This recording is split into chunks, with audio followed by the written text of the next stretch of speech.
que Dieu aime. C'est le thème de mon message. Et j'ai intitulé « Soyons des disciples de Jésus ». Dieu aime tout le monde. La preuve, Jean chapitre 3, le verset 16, la parole de Dieu nous dit « Dieu a aimé le monde qu'il a donné son Fils unique, afin que quiconque croit en ce Fils unique ne périsse point, mais qu'il ait la vie éternelle. » Et quand la Bible parle du monde, Dieu parle de tous ceux qui vivent sur la terre. Il les a aimés et pour eux, il a donné Jésus. Mais ce que nous voyons et que nous constatons, c'est que Dieu ne marche pas avec tout le monde. Il aime tout le monde, mais il ne marche pas avec tout le monde. Dieu se sélectionne des personnes avec qui il marche. Et même qu'il appelle ses enfants. Et ce matin, je suis venu te parler d'eux, afin de t'encourager à rejoindre ce groupe. Je suis venu te parler de ces gens, afin de t'amener à réfléchir, à modifier dans ta façon d'être ce qui n'est pas bien et que tu puisses rejoindre ce groupe-là. C'est pas que je suis là. Le genre d'homme que Dieu aime, ou si tu veux, avec qui Dieu veut marcher. Quel est ce genre d'homme? C'est ceux ou celles qui se considèrent disciples. J'ai réfléchi et j'ai fouillé pour voir la définition de disciple. J'ai vu que c'est les meilleures personnes avec qui on peut faire des exploits. Amen, amen.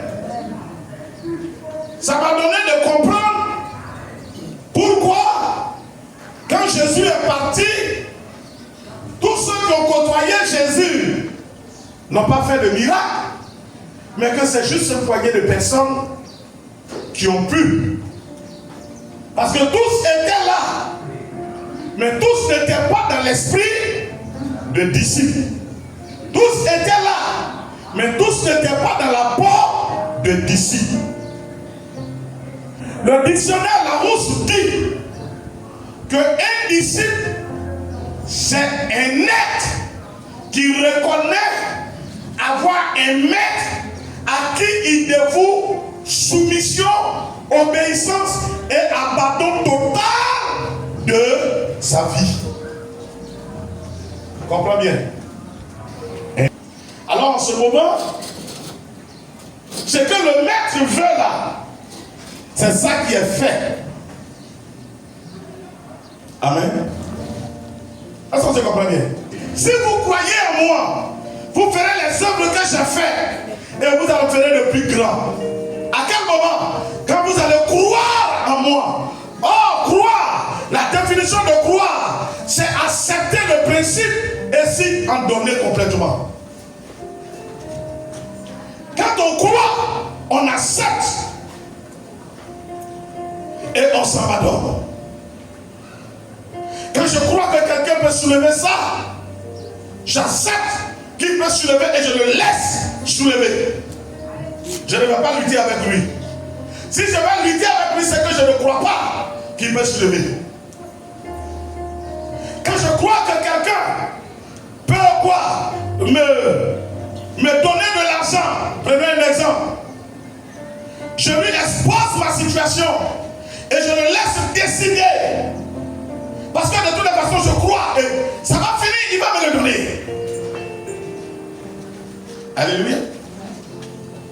Allons-y dans le livre de Matthieu 28, verset 19 au verset 20. Matthieu le chapitre 28, le verset 19 à 20. Oui. Allez faire de toutes les nations. Regardez ce que Jésus dit. Il dit allez faire de toutes les nations des disciples, les baptisant au nom du Père, les baptisant au nom du Père, du Fils et du Saint-Esprit. Et enseignez-leur à observer tout ce que je vous ai prescrit. Amen. Amen. Et voici, je suis avec vous tous les jours jusqu'à la fin du monde. Amen. Asseyez-vous, acclame la parole de Dieu.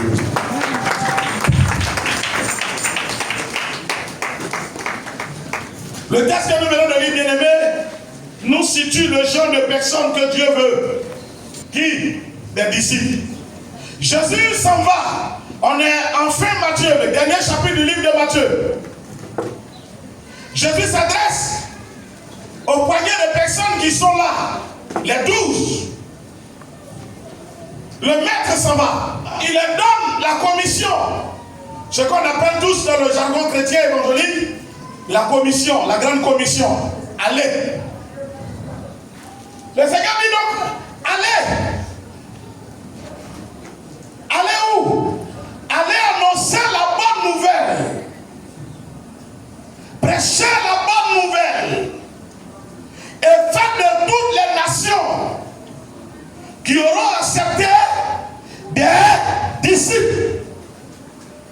Il n'a pas dit des adeptes simplement. Il dit quoi? Des disciples. Celui qui acceptera d'être disciple, enseignez-le à observer ce que moi je vous ai prescrit. Ah, la partie là me travaille un peu. Il n'a pas dit allez-y enseigner. Il dit allez d'abord prêcher. Annoncer à tout le monde.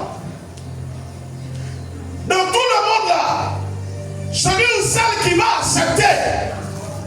Alors, enseignez-le maintenant à observer ce que moi je vous ai prescrit. Pourquoi? Parce que si quelqu'un n'accepte pas, n'éprouve pas le désir de devenir comme son maître, l'enseignement du maître ne rentre pas en lui. Oh oh. Amen. Écoute bien, la parole de Dieu est profonde. Tu peux marcher avec un grand savant sans rien apprendre. Tu peux marcher avec quelqu'un qui est entouré de grâce et de bonheur sans bénéficier de quelque chose. Parce que ça ne t'intéresse pas de lui ressembler. Sa vie ne te dit rien. Tout ce qu'il fait là, t'en fous. Amen. Alors à ce moment-là, tu marches avec lui. Mais tu n'arriveras pas à grande chose. Parce que pour arriver à faire comme lui, et si tu ne veux pas être comme Jésus, alors tu ne peux pas dominer comme Jésus. Tu ne peux pas vaincre comme Jésus. Tu ne peux pas quoi? Triompher comme Jésus. Ce n'est pas possible. Est-ce que tu m'entends bien? Le genre de personnes avec qui Dieu marche, c'est ceux qui acceptent d'être disciples. Si tu veux que Dieu marche avec toi, prends la décision aujourd'hui d'être disciple. Et ça me ramène un peu à tout ce que nous avons vécu ce matin, que nous vivons. Élisée devrait être enlevé. Non, Élie devrait être enlevé. Regardez bien. L'onction que Élisée a dégagée plus tard paraissait plus grand que l'onction d'Élie. Mais Élisée qui a dégagé cette onction-là, il a été disciple d'Élie. Élie a monté au ciel, c'est vrai. Élisée n'est pas monté. Mais tellement l'onction, la grâce était à Élisée, la Bible dit que même quand il est mort, les os d'Élisée ont ressuscité cadavre. Amen. Élisée s'est couché sur un bébé mort. Le bébé est revenu à la vie. Non, Dieu a utilisé vraiment Élisée. Mais Élisée a reçu cette onction de qui? D'Élie. Et on l'appelle comment? Disciple d'Élie. Le jeune disciple d'Élie qui verse de l'eau sur la main de son maître. Tu es disciple de qui? Tu veux faire des exploits. Le monde spirituel a des lois. Qui t'apprend? Tu es disciple de qui? Tu es soumis à qui? Tu travailles sous l'autorité de qui? Alléluia. Jésus dit alors, le monde spirituel étant ici établi, allez prêcher, annoncer la bonne nouvelle à tout le monde. Ceux qui accepteront de croire, faites bien des disciples. Ça veut dire faites-les asseoir et apprenez-les à observer. Enseignez-les ce que moi Jésus, je vous ai enseigné. Afin qu'eux aussi dominent. Et on voit l'exemple de Pierre comme je l'ai dit. Pierre croyait tellement à l'enseignement de Jésus que Pierre n'avait plus de personnalité. Pierre n'avait plus de personnalité. Tout ce que Pierre a fait, il a fait dans un zèle de disciple. Jésus apparaît un jour. Ils sont sur l'eau. Pierre regarde le maître. Il regarde le maître. D'abord, il dit que c'est un fantôme. Quand il découvre que non, ce n'est pas un fantôme, que c'est le maître, il dit, maître, si c'est toi, ordonne que je vienne sur l'eau. Vers toi. Il n'a pas pensé qu'il est le maître pêcheur. Et que dans cette eau-là, il y a requin, il y a baleine, il y a tous ces poissons qui bouffent la chair humaine. Jésus lui dit, viens. Pierre, dans l'esprit de disciple, il se jette sur l'eau, il commence à y marcher. C'est vrai que la nature humaine a refait surface après. En marchant, s'éloignant de la barque, il découvre qu'il est en train de marcher sur l'eau simple. Hey! Alors il se rend compte que son expérience d'homme revient et dit, mais attends, mais la dernière fois que j'étais dans cette zone-là, j'ai croisé les requins ici. Alléluia. Alléluia. Alléluia. Mais l'espoir qu'il a fait d'abord dans l'esprit de total abandon. Il a tellement cru, quand le maître lui a dit viens, qu'il s'est levé sans hésiter. Celui à qui tu obéis, c'est son fruit que tu portes. Première leçon. Celui à qui tu obéis, c'est son fruit que tu portes. Si tu obéis à Dieu, tu vas porter les fruits de Dieu. Si tu obéis à Satan, tu vas porter les fruits de Satan. Comprends-le bien. Parce que tout est question de principe. Même le diable n'utilise pas tout le monde. Aujourd'hui, si tu veux, le diable ne statue pas avec tout le monde. Le diable ne prend pas son temps pour marcher comme ça avec tout le monde. Ceux qui acceptent de lui être entièrement dévoués, le diable se réveille. Il y a des gens à qui Satan apparaît. Est-ce que vous comprenez bien? Il y a que tu sois un simple chrétien pour porter le nom. Le Seigneur veut que tu sois son disciple. Parce que c'est avec le disciple qu'on peut marcher pour arriver à faire quelque chose. Amen. C'est avec le disciple qu'on peut marcher pour arriver à faire quelque chose de bon. Et quand tu as quelqu'un que tu reconnais comme ton maître, d'abord, ces enseignements sont pour toi des lois à appliquer. Son image devient ton grand combat, n'est-ce pas, à protéger. Parce que tu ne peux pas avoir un maître qui t'enseigne de qui tu as une mauvaise image. Ça ne passe pas. Ça ne passe pas. Alléluia. Et c'est ce que Satan fait. Je l'ai dit ici dimanche. Quand le diable dit à elle, Dieu a-t-il réellement dit? Il met Dieu comment? La parole de Dieu en doute. Et deuxièmement, il avance un point, il dit Dieu est méchant. Satan dit que Dieu est méchant. Parce que quand on dit que quelqu'un est un Dieu, c'est que c'est un grand. Oui ou non? Quand on dit que quelqu'un est un Dieu, c'est que c'est un quoi? C'est un grand. Et donc, si tu empêches quelqu'un d'être Dieu, c'est que tu l'empêches d'être grand. Le diable dit à elle, Dieu sait que si vous mangez, vous allez devenir aussi des dieux comme lui. Ça veut dire que Dieu est opposé à ce que Ève et son mari deviennent comment? Grands. Et ça, vous comprenez bien? Amen. Pierre, tu me comprends? Comment on dit ça chez nous? Tu me comprends? Comment on dit ça?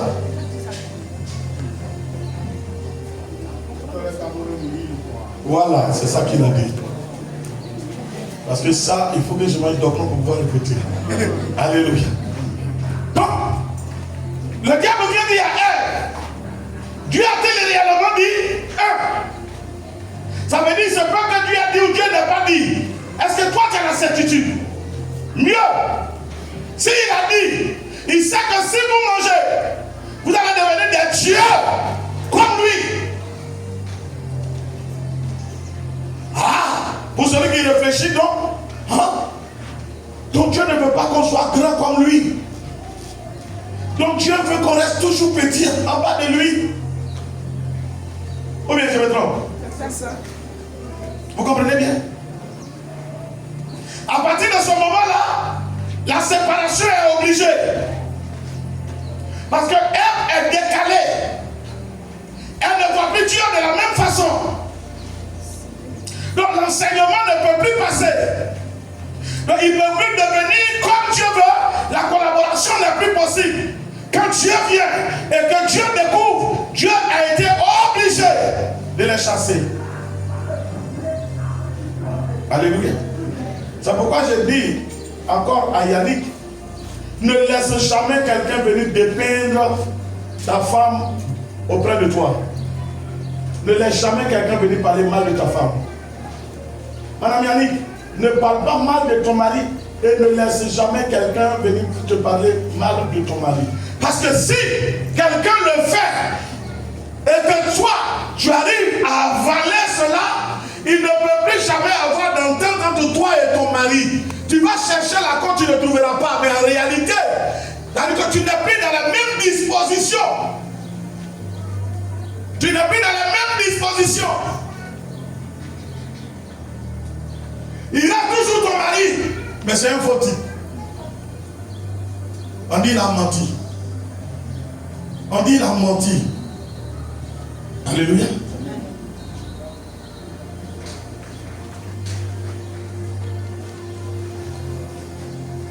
Je suivais une petite émission. Un monsieur courtisait une jeune dame depuis le lycée. Et il n'a pas eu.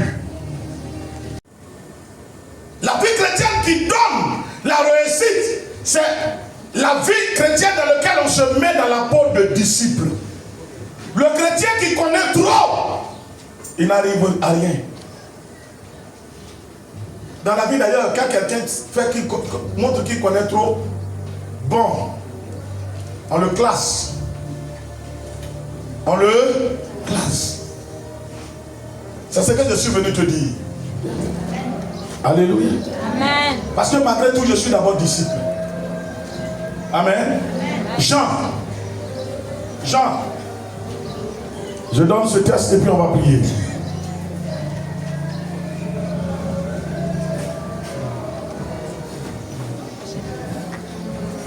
Jean 8, 31 à 32. Jésus dit quoi? Jean 8, 31, 32. Oui. La Bible dit ceci. Oui. Et il dit aux Juifs, qui avaient cru en lui, si vous demeurez dans ma parole, vous êtes vraiment mes disciples. Vous êtes comment? Mes disciples. Donc, pour être disciple de quelqu'un, il faut comment? Il faut croire en lui. Deuxièmement, demeurer dans sa parole. Sa parole qui est son enseignement. Tu comprends? C'est la condition. Croire en quelqu'un et demeurer dans son enseignement fait de toi son disciple. Je reprends. Croire en quelqu'un et demeurer dans son enseignement, ça fait de toi son disciple.